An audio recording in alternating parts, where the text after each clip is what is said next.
Sveikinu visus susirinkusius, ypač dėkoju diskusijos dalyviams, nes šiais laikais brangiausias išteklis tai yra laikas. Ačiū, kad atvykote.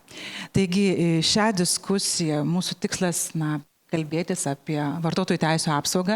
Rytoj bus ta ypatinga diena, tarptautinė diena vartotojų teisų apsaugos. Ir šiandien dienai pas mus susirinko, pradėkime nuo mano kairės, Jurgita Pužaitė-Kolvinskienė, profesorė daktarė Vilniaus universitetas Teisės fakultetas. Labą dieną. Andrius Romanovskis, Lietuvos verslo konfederacijos prezidentas. Sveiki. Rytis Jokubauskas, Teisingumo viceministras. Labą dieną. Ir Eglė Radišauskienė, ekonomikos ir inovacijų viceministrė. Ne. Matai, kaip noriu pavadinti. Kanclerė. Sveiki. Dėkui, Eglė. Tai kągi, iš tiesų, visame kontekste šiuolaikinio dereguliavimo, perteklinių reikalavimo, mažinimo, aš turbūt pagrindinį klausimą noriu užduoti, iš tiesų, o ta vartotojų teisų apsauga, ar ji nenukentės, ar tas vartotojas visame tame dereguliavime neliks pamirštas, ar jo vis tik teisės nebus sumažintos. Ir mes diskutavom prieš pat diskusiją, gal vis tik reikėtų paklausti to vartotojo, kaip jisai jaučiamasi tam kontekste ir kiek jisai jaučiasi saugus. Bet čia šiandien dienai pasinaudosiu Ryti paties patirtimi, iš tikrųjų ypatinga patirtimi, atėjus iš nevyriausybinio sektoriaus į valstybinį sektorių. Tai kągi pats manai, kaip šiame visam kontekste, ar vartotojas liks apsaugotas? Manau, kad vartotojų apsauga iš tikrųjų nelabai priklauso nuo to biurokratizmo lygio ar reguliavimo intensyvumo, nes darant protingai, tai tikrai galima pasiekti tų rezultatų, kad būtų ir vartotojai apsaugoti ir ta reguliavimo našta nebūtų per didelė. Tai manyčiau, kad tai nėra kažkokie tai tarpusavėje prieštaraujantis dalykai vartotojų apsauga ir mažesnis reguliavimas. Gerai, dėkui už tokį optimizmą. O Eglė, vis tik jūs lydite tą procesą patį, pionieriai, kaip vis tik mažinti tą biurokratiją, padėti verslui veikti geriau. Ką pati manai apie tai? Aš pirmiausia gal pradėsiu nuo to, kad iš tiesų visur turi būti balansas. Tai ir vartotojų apsauga tikriausiai yra gera, kai jinai yra subalansuota. Tai ir reguliavimo našta atitinkama, ir verslas atsakingas, ir vartotojas atsakingas. Tikriausiai dėl ko kilo poreikis peržiūrėti visą vadinamą administracinę ir prisitaikymą prie reguliavimo naštą, tai iš tiesų dėl abiejų dalykų. Pirmiausiai tai ir dėl to, kad būtų apsaugotas vartotojas, iš kitos pusės lygiai taip pat, kad ir verslui būtų mažiau reguliavimo, laisviau veikti, bet vardan ko, vardan to bendro gėrio, kad tiesiog būtų užtikrintos normalios sąlygos ir visi vartotojai būtų patenkinti, nes mes visi vienaip ar kitaip esam vartotojai. Ir verslas įskaitytinai, jeigu žiūrint, jis taip pat yra vartotojas. Tai aš manau, kad šiai dienai ambicija yra tikrai didelė peržiūrėti, bet labai daug kas priklausys ir nuo mūsų pačių. Nes jeigu mes iš vienos pusės sakome, kad reikia mažinti reguliacinę naštą, ateiname į komisijas, kurios yra sudarytas ir prie ministerijų, ir prie vyriausybės, bet tuo pačiu siūlome dar ir padidinti, kad reikia papildomų reguliavimo, reikia papildomų licenzijų, reikia kažkokio aiškesnio reglamentavimo, tai tada mes ir sakom, o tai gal apsispręskim vieną kartą, tai ko mums reikia? Ar mes norim lankstesnio reguliavimo, mažesnės naštos ir geresnės vartotojų apsaugos, ar tiesiog norime, kad viskas ir toliau būtų reguliuojama ir turėtumėm tą, ką turim? Tai čia toks ilgas klausimas. Tikiu, ilga diskusija galėtų būti. Andriau, jūs įsteigėte efektyvios valstybės komisiją. Tikrai daug klausimų ant to stalo. Puikiai darėte iniciatyvą, kad tą apklausą, siūlymus ir anoniminius. O ar buvo tų pasiūlymų apie vartotojų teisę apsaugą? Tai geras klausimas, nes iš tikrųjų aš net sakyčiau, tikriausiai nevertėtų priešinti tą debiurokratizacijos problemą su vartotojų apsauga, nes mūsų patirtis rodo, mes pradėjom gruodžio mėnesį veikti. Faktiškai nebuvo jokių iš verslo skundų, kurie būtų susiję su tuo, kad yra per didelis reguliavimas vartotojų apsaugos srityje. Tai pagrindiniai iššūkiai visiškai yra kiti ir yra susiję labiau santykė tarp verslo subjektų ir valstybės institucijų, savivaldos institucijų, tai yra kontroliuojančių institucijų, bet kurios kontroliuoja iš principo verslo santykius.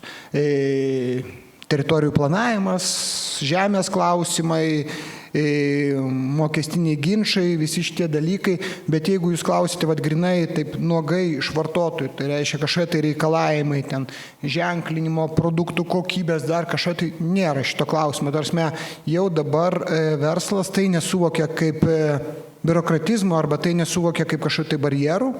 Ir aš net dabar galvoju, ar mes nei vieno skundo tokio negavome. Taip yra kažkokių tai situacijų, kada gyventojai skundžiasi dėl teritorijų planavimo, bet čia jau nėra tie vartojimo santykiai.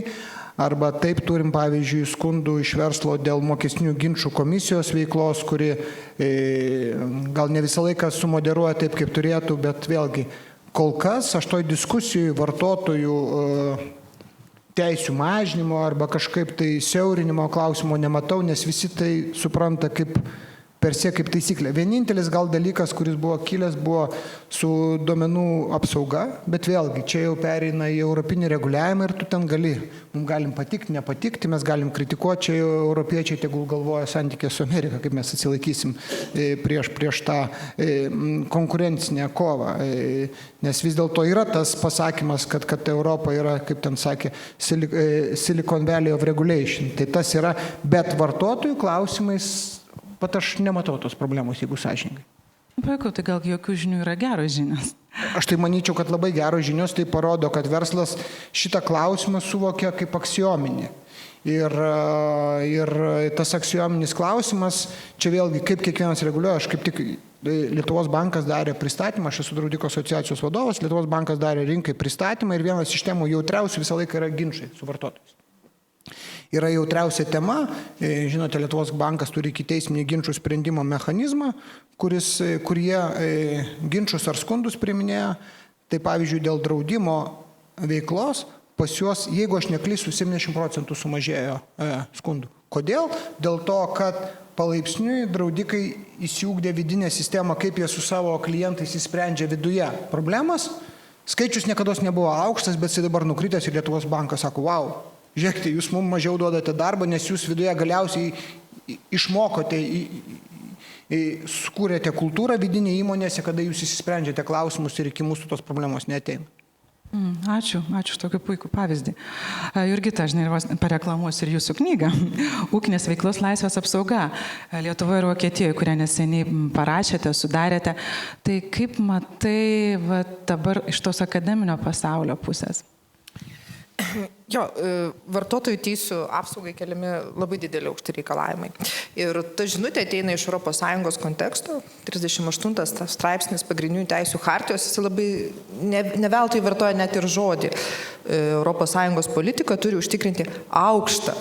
Atrodo, būdvardis nieko nereiškiantis, bet jis implikuoja labai svarbius teisinio reguliavimo konceptus, kurie turėtų būti perkeliami į nacionalinę teisę. Mes nacionaliniai teisėjai irgi be valstybės, be reguliavimo negalime niekur pajudėti, todėl kad irgi turim visą laiką fokusą vartotoje ir konstitucija.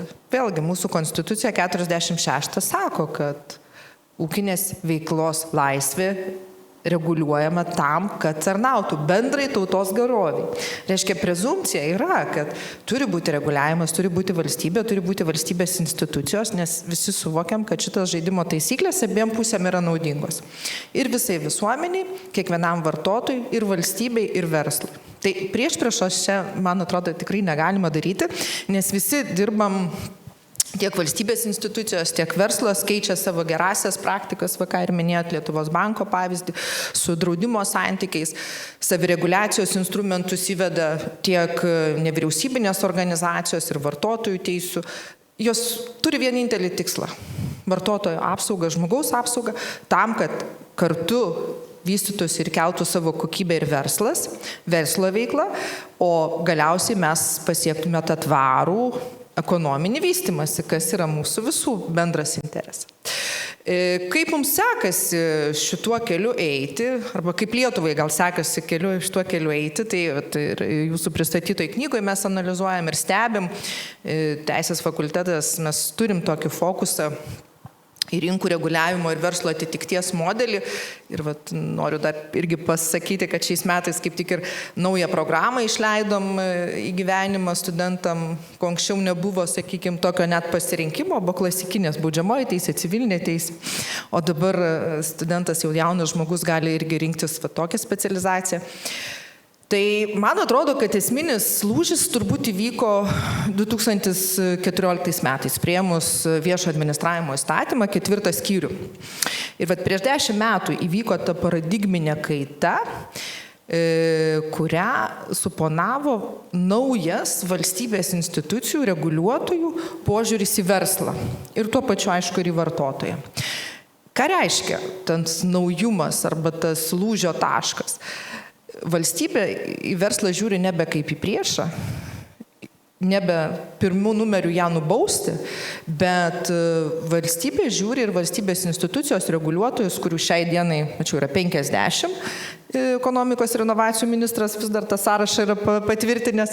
Reiškia, mes turim 50 reguliuotojų visam verslui. Pradedant Lietuvos banko, baigiant jumis vartotojų teisų apsaugos tarnyba, duomenų apsauga ir kitos, energetikos inspekcija ir panašiai. Tai tikrai didelis skaičius tų institucijų ir klausimas, tai kaip jos komunikuojasi, kaip jos bendrauja su verslu. Ir čia tas naujas požiūris iš baudėjo į patarėjo, man atrodo, labai pasiteisino. Per 10 metų mes turime tikrai gerus rezultatus ir vėlgi ekonomikos ir inovacijų ministerija visą laiką kiekvienais metais daro tokią švieslentę, rodo rezultatus, kaip sekasi reguliuotojams bendrauti su verslu. Tai mes stebėm tuos rezultatus, matom teigiamus pokyčius. Aišku, dabar šiek tiek yra toksai, kaip sakykime, tokia duobė nedidelė, nes pasitikėjimas verslu priežiūros, valstybės priežiūros klausimais iš 82% smuktelėjo, man atrodo, iki 60 kelių. Tai reiškia, kad tai tokia užsidegė, sakykime, geltona lemputė, tikrai ne raudona, aš sakyčiau, nes procesas yra ilgalaikis. Niekada nereikia nuleisti rankų ir valstybės reguliuotojai, jie turi diegti naujas priemonės ir įstatymo pakeitimo lygmenyse, ir bendradarbiavimo platformų pakeitimo lygmenyse. Ir aš vėlgi noriu paminėti labai gerą pavyzdį, kur mes irgi akademikai bendraujam su priežiūros institucijų asociacija. Iniciatyva atrodytų labai paprasta, bet valstybės reguliuotojai susibūrė į savo platformą tam, kad viduje minkštosiomis priemonėmis dalinti savo praktiką. Jie nelaukia įstatymo, nelaukia vyriausybės nutarimo po įstatyminių ministrų įsakymų, kurie įpareigotų juos bendradarbiauti, bet daro tą savo iniciatyvą. Tai yra labai geroji praktika, kurią valstybė, manau, teisingai remia ir teisingai skatina. Dėkui. Tai Eglė, aš ir norėčiau tą kamuolį permesti pačiai. O kaip įsivaizduojate ministeriją? Kokia ta ideali verslo priežiūros institucija? Koks jos yra paveikslas? Kaip jinai turėtų elgtis? Čia toks truputėlį kaip žibučių gruodžio mėnesį atnešti. Negaliu pasakyti, koks yra idealus paveikslas. Idealus paveikslas yra toks, kai yra balansas, ką ir sakiau, kai yra ir priežiūra, bet iš esmės tai yra pasitikėjimo klausimas.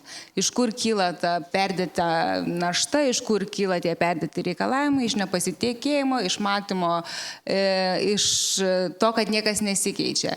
Visai nesenai teko beje bendrauti ir su ta pačia Jurgitos minėta asociacija, bet ir su kai kuriais nariais, pavyzdžiui, darbo inspekcija, ar ne, kaip sako, mes nenorime galbūt eiti taip dažnai ir tikrinti, bet kai kurie sektoriai tiesiog, nesikeičia. Jeigu mes turim sezoninį darbą vasaros metu, maitinimas, apgyvendinimas, tikrai iš esmės yra vien pažeidimai, nors jau per tuos metus galėjom pasidaryti išvadas, galėjo verslas sureaguoti ir jau imtis tam tikrų priemonių, kad nebūtų nedeklaruoto darbo, kad nebūtų nelegalaus darbo, kad būtų teisingai žymimas darbo laiko poilsis ir taip toliau, kad atlyginimas pagaliau žmogui būtų orus, pirmiausiai, ir kad nebūtų mokėjimų į vokelius. Ta pati tvirtina ir mokesčių inspekcija. Tai atrodo sisteminė klaida, visi žino, visi matom, bet kas kalčiausios institucijos, kurios eina ir tikrina, nes jos neleidžia dirbti. Tai koks yra, tai dabar jeigu paklaustumėm tikriausiai, ar tos institucijos dirba gerai, tai aš manau, kad verslas sakytų ne, nes jos eina, tikrina, nuolatos neleidžia mums dirbti. Bet paklauskim darbuotojų atstovų, sakytų taip, gerai, nes jeigu pasižiūrėsim darbo ginčių komisijas ar ne, iš tikrųjų, pagrindinis klausimas, pavyzdžiui, darbo užmokesčio ten yra sprendžiamas, sako, jeigu nebūtų tų institucijų, tai mes liktumėm ir be darbo sutarčių, ir be apmokėjimo ir taip toliau. Tai čia vienas pavyzdys, kuris yra, ar ne? Tai aš manau, kad kai mes pradėsim vienas kitų pasitikėti ir socialiai atsakingai elgtis ne tik tai kaip valstybės reguliuotojai, bet ir kaip verslas, ir kaip vartotojas, nes iš ir vartotojų pusių yra dažnu atveju pasitaikančių piknaudžiavimo savo teisėmis. Tai aš manau, tada mes turėsim tą idealią instituciją. Kokia jinai bus, aš manau, kad jinai tam tikrus ryčių labai gali būti skirtinga, nebūtinai, kaip sakant, one size fits all ir visą laiką bus apie tą patį. Jinai turi būti dinamiška, pirmiausiai. Jinai turi adaptuotis, nes verslas keičiasi, rinka keičiasi, viskas keičiasi. Ir kai mes dabar turime iniciatyvą peržiūrėti reguliavimus, tai mūsų ir yra tikslas sureguliuoti taip, kad galėtumėm lengviau prisitaikyti prie esamų pokyčių, kad nereikėtų apauginti, čia visai nesenai, irgi, kaip pasakyti, tie lyriniai tokie nukrypimai, nes kaip paklausė, tai apie viską noris pasakyti, tai viešųjų pirkimų įstatymas, ar ne, prisiminkim jo pradžią, jisai buvo 12 puslapių berods, ar ne, ten bijau pameluoti, dabar jisai yra kiek 170. Ir tai yra 2/3 reguliavimo, yra aišku iš europinių dalykų, bet kitas tas trečdalis yra mūsų reguliavimai. Tai jeigu iš 175 padarysim, tai vis tiek gaunasi ženkliai daugiau, ko mes pridėjom ten. Tai aš manau, kad tas apaugimas, ką ir dabar Europos komisija, su dabartinė komisijos pirmininkė jau imasi omnibuso ir tų visų iniciatyvų. Tai ir mūsų yra tas. Kur nereikia, tikrai reikia peržiūrėti, ko nereikia, reikia atsisakyti. Bet jeigu mes pradedam klausti, ko atsisakyti, vėlgi labai įdomu, iš valstybės institucijų pusės, jeigu užklausėm, pateikite pasiūlymus, ką reikėtų, ko reikėtų atsisakyti. Tai spėkit, iš kelių valstybės institucijų mes gavom pasiūlymus. Ne. Nes viskas yra daroma gerai, viskas yra sureguliuota ir nieko keisti nereikia. Ir aš žinau, kad čia yra toks požiūris ir pavyzdžiui, čia mes jau juokaujam kartais, sako, to ir šitie išsikvėps, nieko čia nebus ir čia, sako, niekas nepasikeis. Ir visi laukia, kol aš pavargsiu, kaip aš sakau. Tai čia valstybės tarnautojų. Nesuprantat, nes visą laiką taip ir yra. Niekas nesikeičia dėl to, kad tiesiog nusibosta kovoti. Tai aš dabar galvoju, kad yra tas momentas, kai nėra dar to išsikvėpimo, tikrai. Tai aš manau, kad tikrai ir iš kitų institucijų, jeigu tai bus, tai tikrai mes galėsim padaryti. Žiūriu premjero lyderystę, į ministro lyderystę ir aš tikrai matau, ir jūsų ministras imasi tų pavyzdžių, mažinti naštą 30%, identifikuoti labiausiai naštą didinančias sritis ir susimažinti. Tai aš manau, kad visų mūsų, jeigu mes visi norėsim, tai mes tą padarysim. Bet jeigu mes sakysim, viskas čia yra gerai, tai idealaus modelio nebus niekada. Bet aš tikiu, kad jis bus. Tikrai. Šitoj vyriausybei. Na, aš manau, kad mes visi tą tikėjimą padėsime palaikyti ir prabusime ir elgsimės kitaip. Tai Andriu, ar vis tik iš tikrųjų verslas nenori, kad ateitų ta priežiūros institucija? Nes tarkim, aš iš savo pozicijos dažnai matau, kad netgi ir nori, kad ateitų ta institucija ir patartų, ir pakonsultuotų, ir net pasakytų, kaip veikti, lyg toks asmeninis treneris. Kaip pats matai? Aš tai sakyčiau, pokytis tikrai įvykęs yra, bet pokytis nėra užsibaigęs. Ir tikrai kai kurios institucijos, aš tai prisimenu visą laiką, pamenat, kada VMI pradėjo konsultuoti telefonu ir konsultacija telefonu tapo įrašoma ir tai tapo oficialiu, vos ne pozicija dokumentų. Kas čia buvo visiškai revoliucinis dalykas. Ir dabar tai jau toj srity mes jau kaip aksioma. Tai yra standartas jo. Bet jeigu tu paimtum kai kurias kitas institucijas, nenoriu jų pavadinimų minėti, bet man smulkus verslininkas sako, dabar pasikeitė reguliavimas dėl patalpų paskirties ir ten Vilniuje visi panikoja, kad restoranėliai negali ten prisiduoti, nes jiem ten paskirti reikia staiga kažką tai keisti. Ten žodžiu, nenoriu gilintis. Sako, skambina į vieną instituciją, pasitarti, tą instituciją, bet žiūrėkite, aš galiu pasakyti, maisto veterinarijos tarnyba, ko aš čia bijau. Žodžiu, skambina į tą instituciją, maisto veterinarijos tarnyba, sako, mes norėjome pasitarti, mes esame šeimos bizniukas, kaip mums reikia čia daryti. Sako, mes telefonu jokių konsultacijų nedarome, rašykite raštą, numeta ragelį. Žodžiu, žmonės parašo tą raštą, po 18 dienų jam atrašo, čia ne mūsų kompetencijos klausimas yra, kreipkitės į savivaldybę. Žodžiu, ir jie man ten sako panikoj, jūsų gal ta komisija gali kažką tai padaryti panašiai. Išaiškėja, kad statybos inspekcija buvo davusi kažkokį tai išaiškinimą, kad jiem nieko nereikia ten panikuoti, jie ten kažkokius dokumentus gali sutvarkyti, bet jie sako, bet mes jeigu į tą statybos inspekciją skambinsime, tai gal ten irgi mūsų išmes iš ten panašiai. Tai tokių tikrai niekas nenori. Ir tokių tikrai bijo ir jų nenori su jais kalbėtis. Ir tikrai, kada klausėte Eglės, kas yra idealus modelis yra tas, kuris ateina, sako, kad jeigu mato, kad tu esi, pirmiausia, pasitikė darbuotojai savo viduje institucijos, tai reiškia, darbuotojas jaučiasi pakankamai tvirtas, laisvas ir kompetitingas, o nebijo ten kažkokią tai hierarchiją, tada jisai ateina ir mato. Jeigu yra akivaizdžiai piknaudžiavimas, dar kažkoks tai dalykas, tai jisai įmasi savo kontraktą. Bet jeigu jisai mato, kad tai yra, kaip sveikas protas, kaip ir teisė, jo proporcingumas, sveikas protas sako tau, kad reikia jiem padėti, jisai padeda.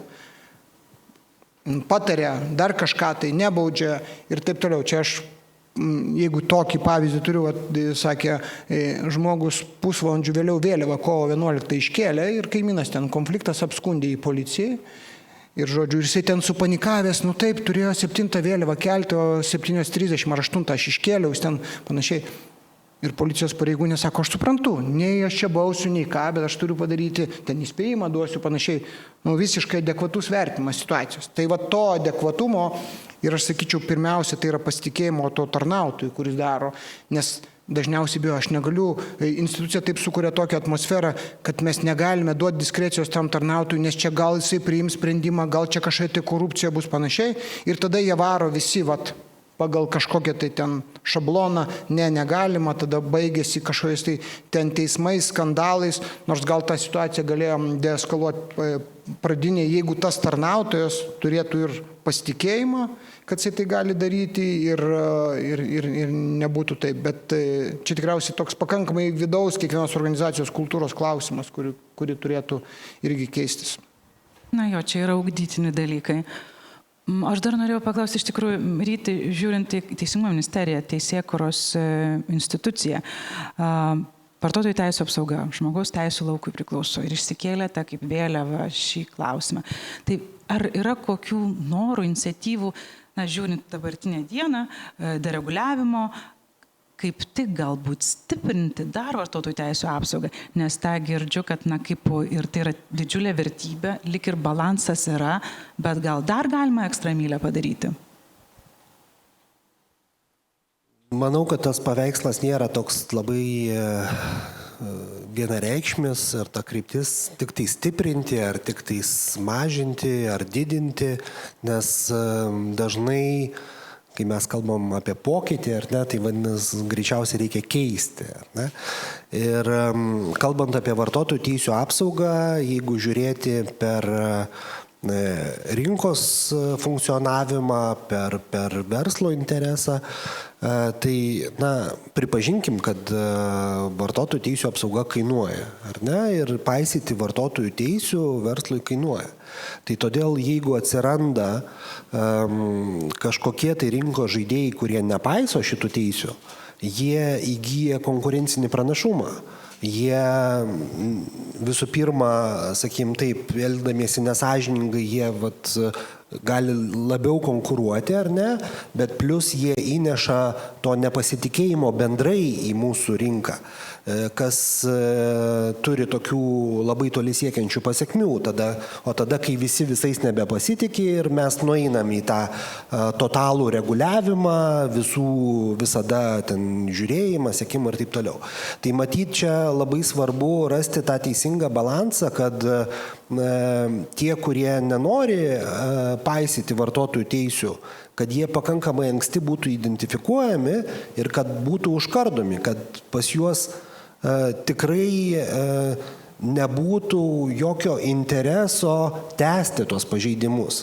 Nes dėja, bet aš manyčiau, kad šitoj vietoj dar yra ką nuveikti, kad iš tikrųjų tie, kuriais yra nesuinteresuoti ne tik vartotojai, bet ir sąžiningi verslai, ar ne, kad jie tuos pažeidimus negalėtų tęsti.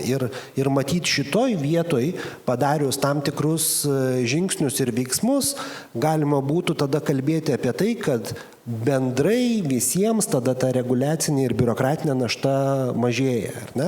Plus norėčiau dar susijęti tokius du dalykus, kad reguliavimo lygis nebūtinai lygų biurokratiniai naštai. Ar ne? Nes tai, kas yra reguliavime, dar nebūtinai viskas yra biurokratinė našta, ar ne, ir iš to reguliavimo ten tik tais dalelytė gali būti, kuri sukuria labai didelę neproporcingai biurokratinę naštą. Tai todėl vien kalbėti apie tai, kad tiesiog mažinti reguliavimą, klausimas, ar tai duotų kažkokio tai papildomo impulso ar to norimo efekto. Tai matyt, čia labai svarbu tam galutiniam variante nepamesti to galutinio tikslo, kurio siekiame, kad iš tikrųjų mažėtų ne reguliavimo kiekis mažėtų, ne įstatymų apimtis mažėtų, bet mažėtų biurokratinė našta. Tai yra darbas, kurį reikia daryti, kuris dažnai yra dėl darbo darymo santykiuose su valdžios institucijom. Ačiū. Jurgita, ką manai apie tai? Kaip taisyklė, dažniausiai teisė visą laiką yra gera, tik jos taikymas turi problemų.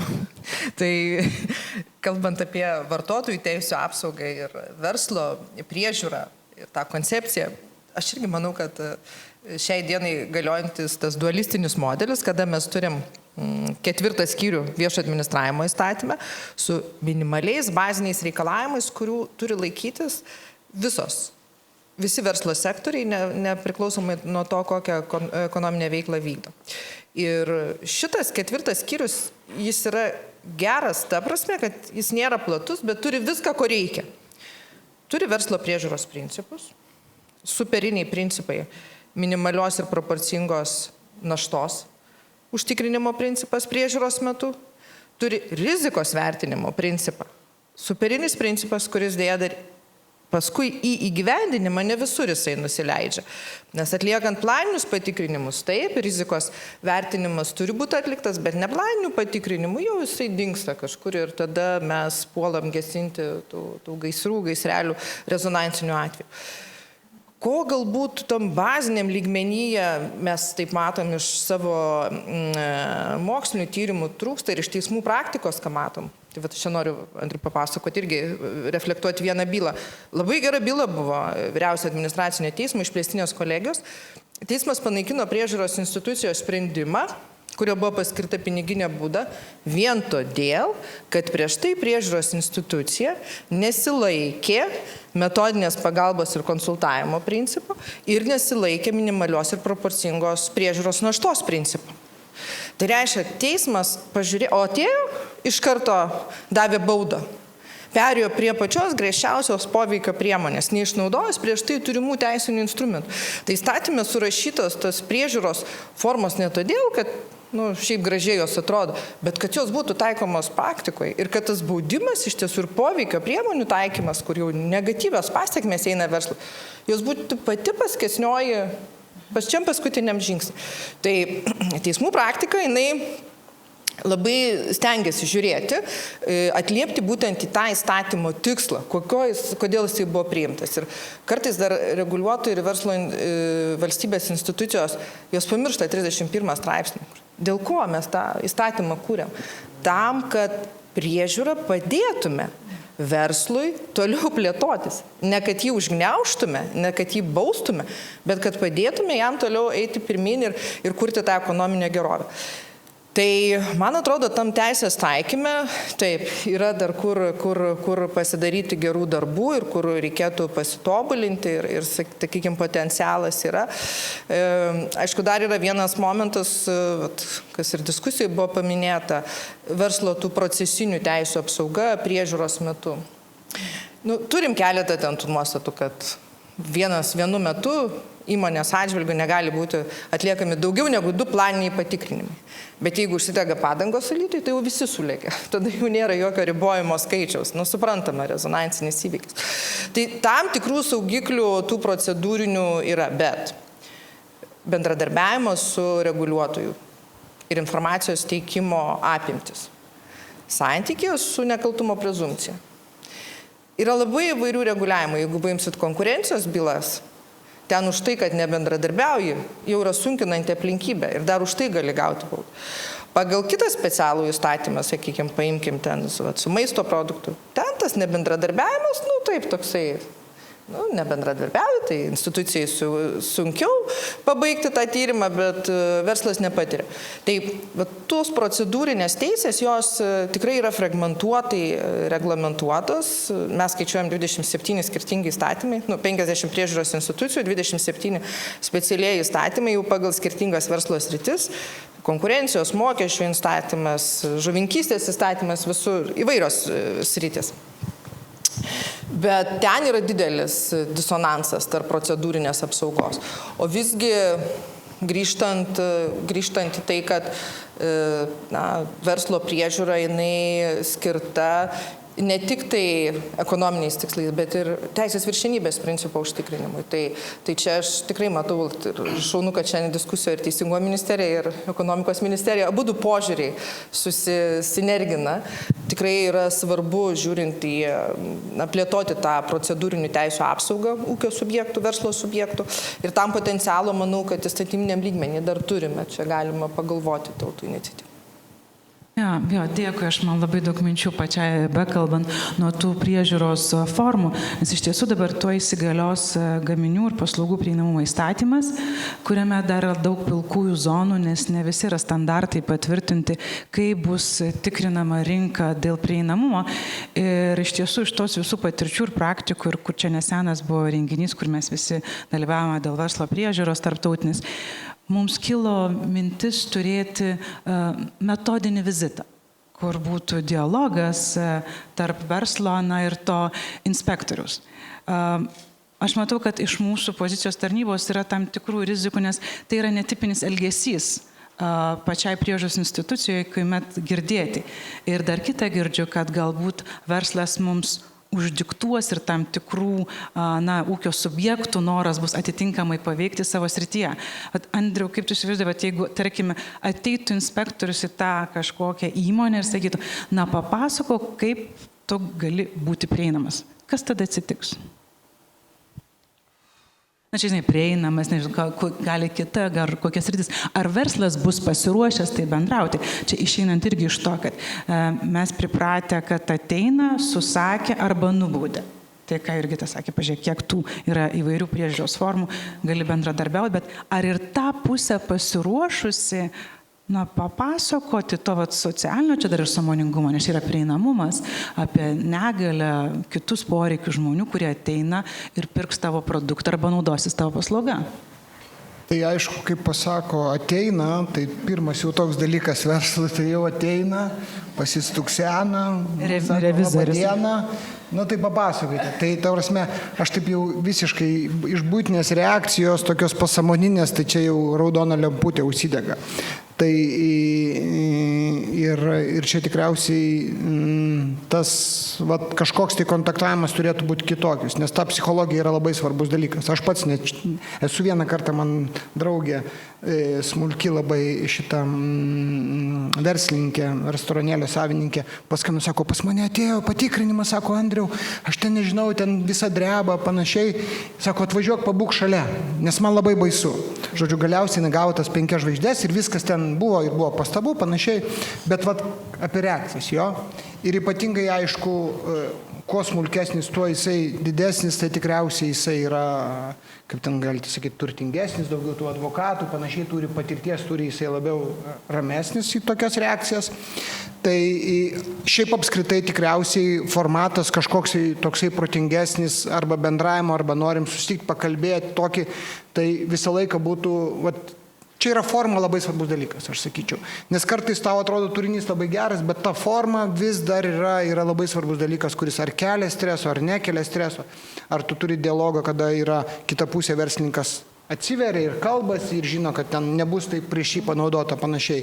Tai čia tikriausiai tokie būtų patarimai ir tada reikėtų tikriausiai paeksperimentuoti, kaip toks veiktų. Aš aišku, su to reguliavimu nesusidūręs praktikoje, nelabai žinau, apie ką čia kalba, gal dėl to, kad ne toj srity veikiu, bet pati mintis, kad žiūrėkite, kad mes toks reguliavimas ir gal mes norime ateiti, gal net per asocijuotas struktūras, ypatingai tokias, kurios ten tokios masinės, kurios daug vienyje.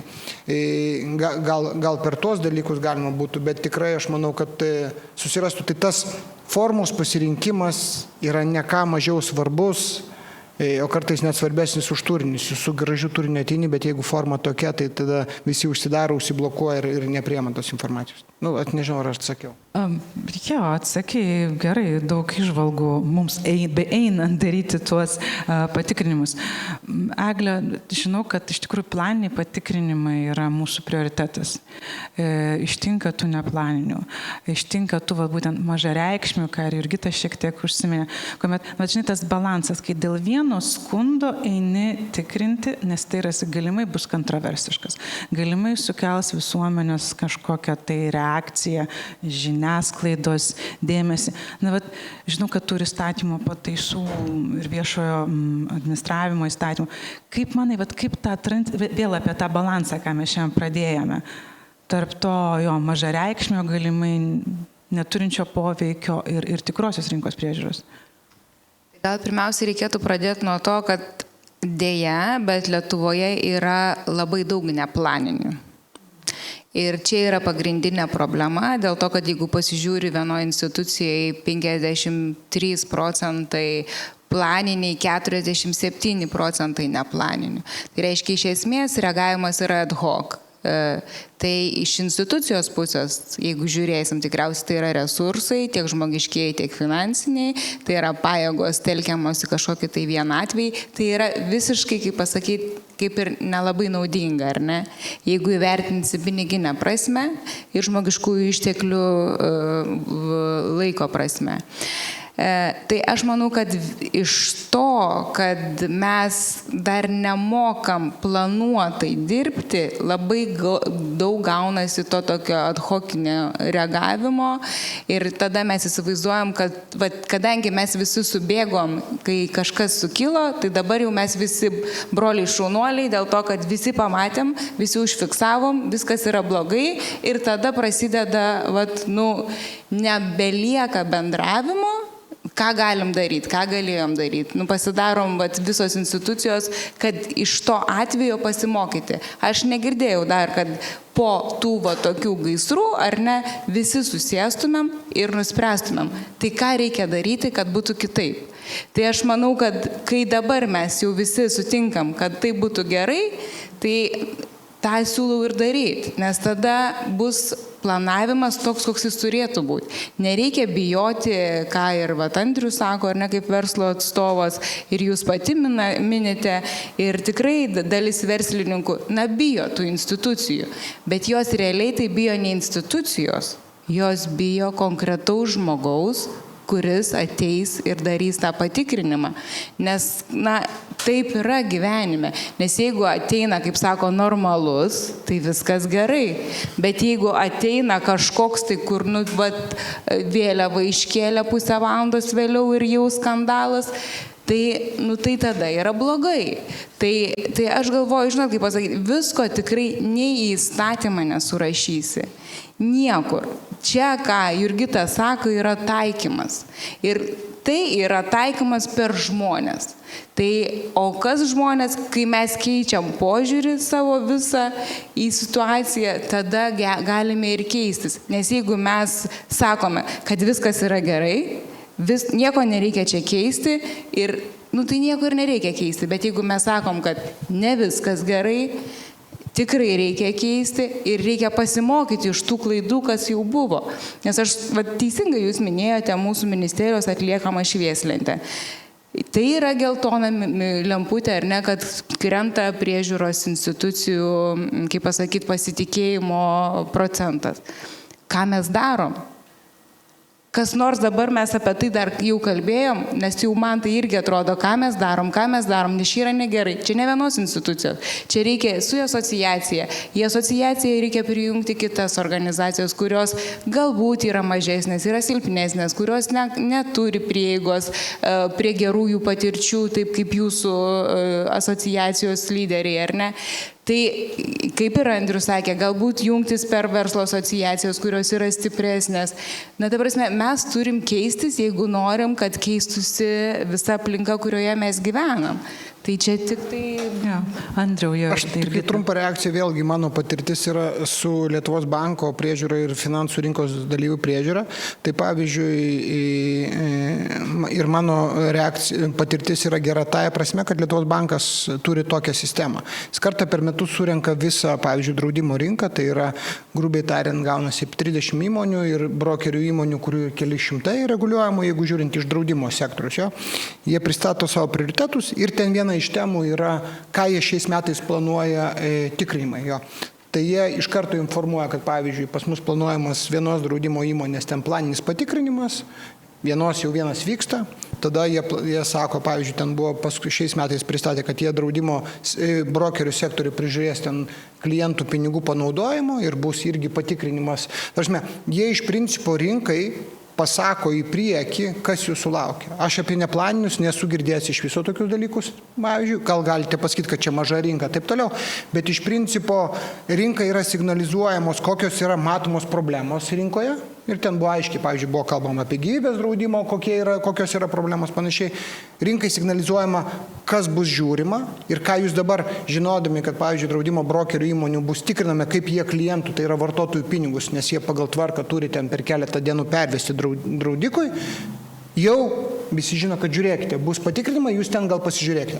Tai pavyzdžiui, aš nesu girdėjęs, kad kitur tai būtų, kad iš principo, nes kiekviena reguliuojant institucija turi, aišku, kokie VMI visi mokesčių mokėtų, bet kitos turi savo labai aišku klientų ratą, stambesnių, panašiai, kur tu gali signalizuoti ir sakyti, mes restoranų srityje, kada susirenki restoranus, asociacijas, panašiai, sako, matom problemas tokias, maisto veterinarija, planuojam šiais metais skirti dėmesį tam, prekybininkai, turgininkai, panašiai, mes matom problemas ten, nežinau, su mėsa, taip toliau, planuojam skirti, žiūrėkite, turite laiko, bet ar tai yra taikoma, tai visiškai aišku nauja praktika, nes tu tada turi apsibrėžti savo klientus, tu turi su tais klientais dirbti, jiem turi perspėti, tu negali ad hoc kažkaip tai dirbti, viskas, rizikas turi vertinti šviesoforų, kas yra, ar mažiukas yra labai rizikingas, ar tinklas yra rizikingas, bet, nes, pavyzdžiui, Lietuvos bankas turi, pavyzdžiui, brokeriai irgi šimtai, tai yra šviesoforas labai aiškus, pas ką mes einame, skundų sistema panašiai, tai tas yra labai svarbus dalykas ir čia galėtų būti kaip pavyzdys, kaip modelis. Aš dar pridėsiu, jeigu sakom, kad pasakė A, kad reikia dirbti su taikymu, efektyvinti jį, tai reikia pasakyti ir B, koks turi būti tas taikymo idealus konceptas. Kažkada teismai turėjo tą pačią problemą. Proceso kodeksai idealūs. Civilinio proceso kodeksas, baudžiamo proceso kodeksas, o išėjus po teismo posėdžio, kai paklausi, tai kiek tu vertini teismą, visi pasitikėjimas teismais labai žemas. Tai tam yra toks ir mokslinis paaiškinimas. Procedūrinis teisingumas. Teisė gali būti ideali, bet jeigu taikime, nesiremsim procedūrinio teisingumo koncepciją, bet ką ir sakom, taisyklės turi būti aiškios, turi būti paprastos, turi būti užkomunikuotos. Man geriausias pavyzdys, tai dabar tikrai yra, čia Lietuvos banką mes labai gerai minim, bet ir valstybinė mokesčių inspekcija. Prieš 10 metų, prieš 20 metų, aš pati, kadangi turėjau irgi privačią praktiką, tai atsimenu, kai ateidavo patikrinimai mokestiniai, siaubas būdavo. Baisiau negu su valstybinės vėliavos iškelimu. O dabar mokesčių inspekcija artėja gyventojų pajamų deklaravimo terminas. Mokesčių inspekcijos kiekvieną dieną, kas savaitę tai tikrai žinutė, per Instagramą, per Facebooką, paleidžia virtualų simą, kuris konsultuoja, kaip užsipildyti deklaraciją. Viskas aiškinama tam, kad žmogus nebijotų tų procedūrų ir jaustųsi, kad jis tose procedūrose, jas žino iš anksto, jisai juose dalyvaus, nebus jokių netikėtumų, siurprizų iš inspektoriaus patikrinimų ir jisai pasitikė tą sistemą. Tai to procedūrinio teisingumo linkme ir valstybės reguliuotojams, man atrodo, norėčiau palinkėti. Turbūt ir turėtume mes bendrai tą konceptą kažkaip įgyvendinti, nes pagrindas tikrai įstatymų lygmenyje viskas sudėta. Galima papildyti kažkokiais naujais instrumentais, nes gyvenimas eina į priekį. Bet čia net jūsų pavyzdys, kada mokesčių inspekcija turėdama didžiausią klientų tikriausiai kiekį, jūsų irgi tarnyba, bet milijoninis jo, bet sugeba kaip į tą savo, kaip suinteresuotą asmenį, kaip į jį kreiptis, jo, paaiškinti jam, kas jo laukia, taip toliau, ar perspėti, kad nesumokėtas mokestis, sumokėk ten 3 kartus žinutę ir paskui tik tai galutinai nurašys pinigus. Tai tas yra geras pavyzdys, kad tu net su milijoninė auditorija gali dirbti. Ir tokiais iš tiesų paprastais instrumentais ir kuriamas tas pasitikėjimas tarp valstybės reguliuotojos ir verslo, ir vartotojo. Tai, vėlgi, kartais reikia tokių paprastų, kasdieninių, bet nuolatinių darbų tam, kad mes pasiektume gerą rezultatą. Dėkui, čia skamba praktiškai kaip palinkėjimas. Bet man dar trūksta tokios vienos tarpinės grandies ir aš vėl pasižiūrėsiu rytį. Mes čia turime verslo asociaciją. Mes minėjome priežiūros institucijų asociaciją. Kągi vis tik padaryti ir kaip sustiprinti, aš jau sakau, sustiprinti implikuoju, vartotojų nevyriausybinės organizacijas. Ką padaryti, kaip joms padėti veikti už ir kartu su vartotoju? Labai sudėtingas klausimas. Aišku, labai norisi taip suskubti atsakyti, kad jom reikia daugiau pinigų. Bet iš tikrųjų tai yra bendra problema matyti mūsų visuomenės, nes tas nevyriausybinis sektorius, jis iš vienos pusės tikrai yra labai stipriai sustiprėjęs, negu kad tai, kas buvo, tarkim, 20 metų atgal. Tačiau matyti tie procesai, jie užtrunka. Ir tam, kad mūsų žmonės pradėtų jungtis į organizacijas, tam reikia matyti daugiau negu 10 mečių. Tai vienas aspektas, kitas aspektas, susidurėm su netgi, galima sakyti, priešingom tendencijom visuomenėje, nes įvairių socialinių tinklų ir technologijų atsiradimas iš vienos pusės jis palengvino komunikaciją, tačiau iš kitos pusės būtent todėl, kad ta komunikacija vykdavo tuose rateliuose, bendruomenėse kažkokiuose ar ne, tai nevyriausybinis sektorius kaip ir prarado tą tokį privalumą, kurį galėdavo pasiūlyti savo nariam. Ir dabar nebūtina būti kažkokios tai organizacijos nariu, tam, kad gauti visas naujienas ne tik tais iš žinių, bet ir sužinoti kitų asmenų nuomonės, nes užtenka Facebooką pasiskaityti ir tu jau esi susipažinęs ne tik tai su institucijų, ne tik su žiniasklaidos, bet ir su kitų asmenų nuomonėmis, ar ne? Tai matyti šitie procesai turi įtakos tam, kad tas nevyriausybinis sektorius, jis tikrai tobulėja, tikrai profesionalėja, bet tas procesas, jis yra labai lėtas. Ir aišku, bet kokie tokie radikalūs pokyčiai, kaip, tarkim, kokia COVID pandemija, kur nutraukti buvo visi susibūrimai, ar ne, jie tikrai nepadeda. Tai čia matyti toks bendras pastebėjimas ir aš manau, kad jau reiktų mąstyti ne tik tais apie nevyriausybinių organizacijų stiprinimą, ko tikrai labai reikia ir vartotojų asociacijų stiprinimo tikrai labai reikia, tačiau turbūt reiktų mąstyti ir apie tai, kad nes, kas yra vartotojų asociacijos? Tai yra tam tikra prasme visuomenės balsas. Tai matyti jau reiktų svarstyti ir apie tai, kad tas visuomenės balso išgirdimas yra ne tik tais per vartotojų asociacijas, bet ir kitais būdais. Čia, aišku, toks jau vos ne į filosofinį lygmenį aš nueinu, ar ne? Tačiau noriu pasakyti, kad tas klausimas tikrai yra sudėtingas ir tokio vienareikšmiško atsakymo tikrai nėra.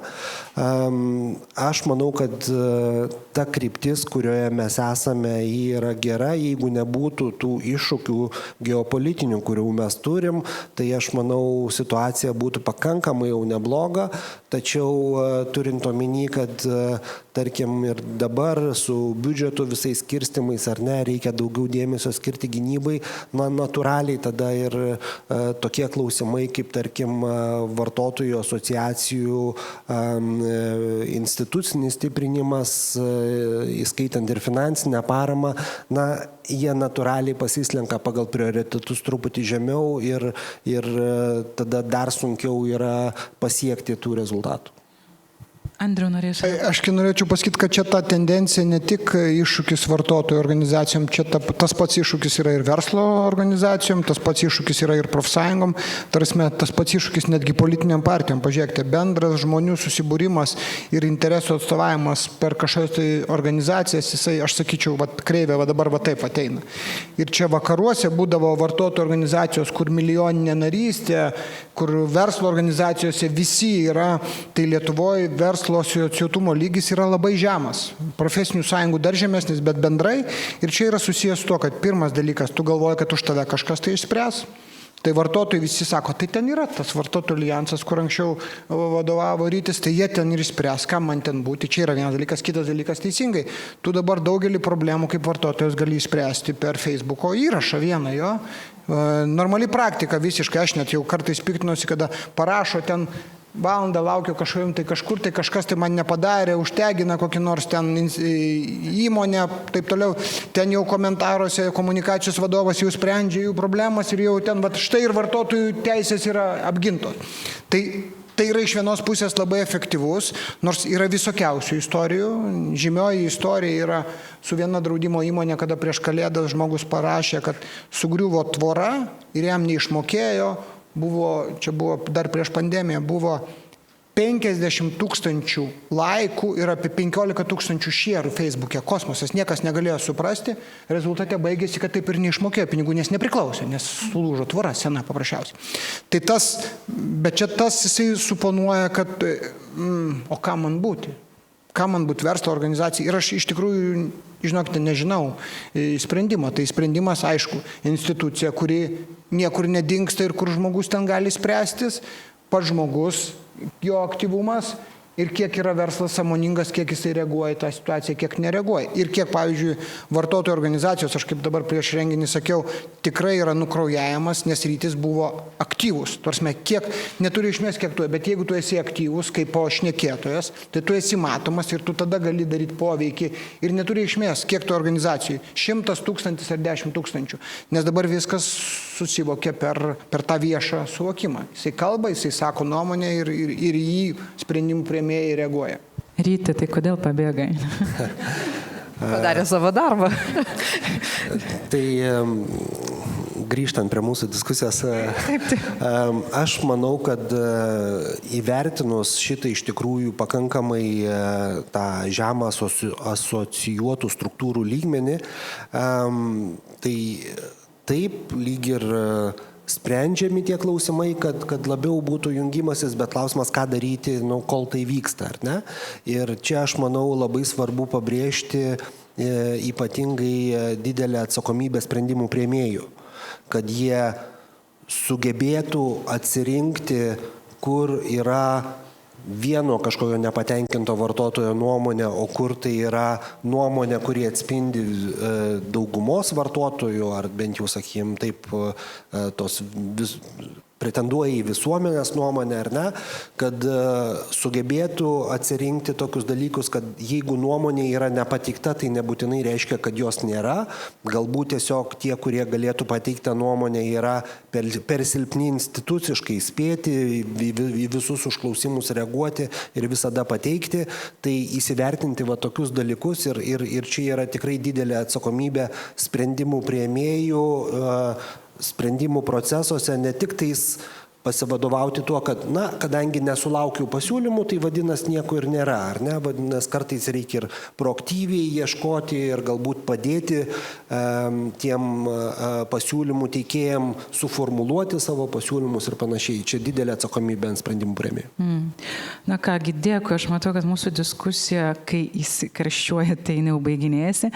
Apibendrinant, ką aš iš tiesų iš mūsų girdžiu, kad mums reikalinga tam tikra teisinė higiena, organizacijų kultūrinis pokytis, matant tą vartotoją ir iš tikrųjų to ryžto nepraradimas ir to noro veikti ir dirbti. Tai gal tiesiog dar, paskutinį palinkėjimą tai valstybei, kągi galima dar padaryti geriau dėl verslo priežiūros. Jurgita, gal nuo tavęs pradėkim. Nors 2 žodžiais. Kantrybės ir meilės. 2 žodžiais sunkiai išeis, bet manau, kad man patinka, kaip Lietuva kelia savo investicinę ir gerina investicinę aplinką tuo aspektu, kad tobulina verslo priežiūros modelį. Jis tikrai atitinka šiai dienai, mes galim lygiuotis ir lygintis ir su Nyderlandų, ir su vokiečių, ir su austrų verslo priežiūro modeliais, labai progresyvus. Tobulėjimui dar yra potencialo, bet tikrai esam pasirinkę labai teisingą kryptį. Galbūt tai padėjo ir stojimas į EBPO 2018 metais, net reikėjo labai daug namų darbų padaryti teisėkūrinių. Ir buvimas Europos Sąjungoje neleidžia mums sumažinti kokybės standartų, kada mes kalbam apie valstybės atliekamą verslo priežiūrą. Tai išlaikyti tą standartą ir jį toliau tobulinti. Aš tai sakyčiau, gal valdžios pagrindinė prerogatyva būtų pasitikėti savo tarnautojus, daugiau tikėti jos ir duoti jam tam tikros netgi laisvės pasitikėjimo, be abejonės atrenkant kompetitingų žmonės, kurie turi ir kompetenciją, ir profesinį pašaukimą dirbti savo darbą. Ir tai iš valdžios tas pasitikėjimas, o lūkestis į tą žmogų, tai yra tą tarnautoją, kuris vykdo priežiūros, kad jisai turėtų tą ir tam tikrą atjautą jo, kad tu turi derinti tos formaliuosius dalykus su tais, aš nežinau kaip čia labai gal aukštai pasakysiu, dvasiniais, kada tu jauti jo, kad mes visi žmonės suprantam, kas yra gerai ir kas yra blogai. Kur yra, liaudiškai tariant, sukčius verslininkas, tu gali tą pajaus jo, ir kur yra verslininkas, kuris suklydo, kuris nėra sukčius jo. Ir va tas toksai, vėlgi, teisė man kas čia yra toksai proporcingumo ir sveiko protingumo dalykas, tai va to tokio proto norisi ir laisvės tam tarnautui, kad jisai suprastų, kad aš priimu sprendimą ir niekas man, jeigu aš jį dabar atleisiu nuo baudos, man nereikės aiškintis, rašyti raštų, kodėl aš jį nenubaudžiau, jo pavyzdžio. Tai bet tuo pačiu ir to tokio protingumo ir suvokimo, kad galiausiai tas verslininkas, tai jisai vis tiek, galiausiai tie pinigai grįžta pas tarnautoją. Tai čia toks palinkėjimas būtų. palinkėjimas, ar ne? Manyčiau, kad mes visi siekiame, kad būtų kuo mažesnė biurokratinė našta, išsaugant aukštą vartotojų teisių apsaugos lygį. Ir šitie du dalykai eina kartu ir aš esu įsitikinęs, kad ir vartotojai yra suinteresuoti, kad verslui nebūtų nereikalingų biurokratinių suvaržymų, tuo pačiu išlaikant aukštą vartotojų teisių lygmenį ir garantuojant jų teises. Last but not least, kaip sakant, aš tai sakyčiau taip, tam, kad ekonomika augtų, investicijų Lietuvoje būtų daugiau, kad viskas augtų ir žydėtų. Aš manau, reikalingas balansas, dar kartą pasikartosiu, kokybiška valstybės kontrolė ir savalaikė ir be papildomos naštos su protingu tą, kaip Andrius sako, su reguliavimu, aš manau, jinai tikrai užtikrins, kad ir konkurencija Lietuvoje būtų sąžininga ir kad vartotojas gautų tiek prekes ir paslaugas kokybiškas. Tai viskas, kas yra kokybiška, tas turėtų būti įgyvendinta, bet visame kame gyvenime reikia balanso, tai aš galvoju, jeigu rasim jį, tai čia ir bus didžiausias palinkėjimas mums visiems. Tai dėkui, ačiū Jums visiems.